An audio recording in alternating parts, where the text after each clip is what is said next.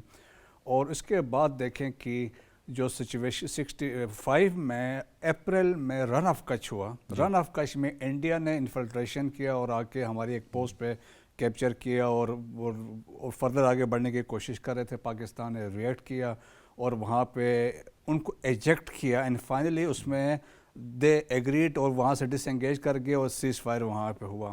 جب وہاں پہ ان کو ایک شکست ہوئی تو انہوں نے نارتھ میں کارگل اور لے والے ایریا میں بشمول وہاں پہ حملے شروع کیے ہیں اور ہمارے جو گاؤں تھے وہں پہ شیلنگ وغیرہ وہاں پہ ہوتی اس زمانے میں اس کو سیز فائر لائن کہتے تھے. سیز فائر لائن تھے، اس کو وائلیٹ کیا وہاں پہ.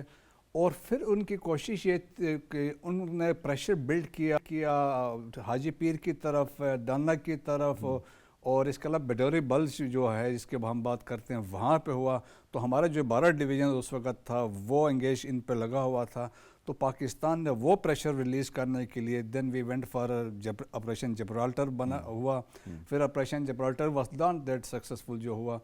تو پھر انہوں نے جب زیادہ پریشر آیا مظفر آباد کی طرف then we launch grand slam operation launch ہوا.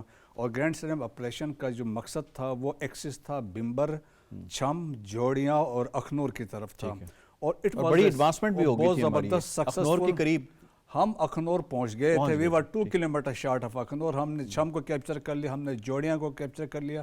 وی ور 8 مائلز ان سائڈ انڈیا. تو وہ ہمارا تو اور وہ انڈیا والے ایکنالج کرتے ہیں کہ this was a bold and tactically sound planning جو تھی. اور اس کے بعد جب دیکھا کہ اس چیزیں نکلی تو 5-6 سپٹمبر کو انہوں نے پاکستان پہ اٹیک کیا اور جو اٹ واز اے انڈکلیئر وار تھی اور یہ رات کے وقت تھے. اور انیشیل جو فوکس تھا it was Lahore and Kasur تھا. لیکن somehow they were unable to cross BRB وہ کراس نہیں کر سکے تھے. ان کو وہاں پہ روک لیا گیا تھا. اس میں اسی پہلے دن ہماری ایئر فورس بڑی افیکٹو ثابت ہوئی، ان کو ایڈوانس کو روکا.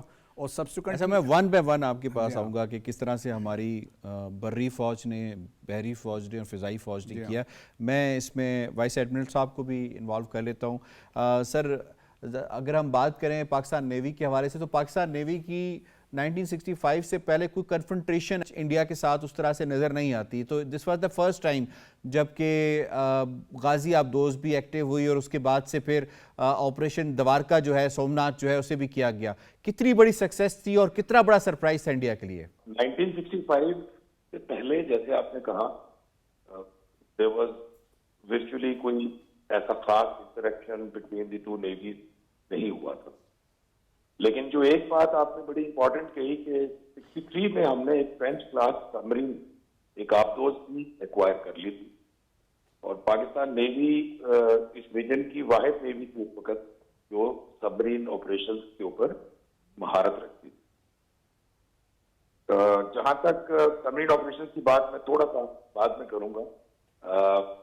جہاں تک آپریشن دوارکا کا سوال ہے تو یہ جو ایک بہت شروع میں ایڈوکیٹ صاحب نے کہا تھا کہ پاکستان کی آرم فورسز نے انڈین اگریشن کا بہت ٹائملی جواب اور رسپانس ماؤنٹ کیا. بگیڑے صاحب نے بھی پھر اس کو ایکسپلین کیا. اسی گو میں this was a reflection of state of readiness of Pakistan Navy and the decision making by the government which took place in a very short time frame. تو 6 ستمبر کو جب انڈین نے انٹرنیشنل بارڈر کراس کرنے کی کوشش کی جی تو اس کے 24 گھنٹے کے اندر یہ فیصلہ ہو گیا بیکاز شروع میں کافی ایئر اسٹرائکس بھی آ رہی تھی ساؤتھ سیکٹر میں اسپیشلی کراچی پہ. اور انٹیلیجنس یہ تھی کہ یہ ریڈار جو دوارکا کی سائٹ پہ ایک ریڈیو بیکن اور ایک ریڈار ان آپریشنز کو گائیڈ کر رہا ہے. سو یہ دونوں جو سائٹ تھی یہ نیوی کی ریچ میں تھی.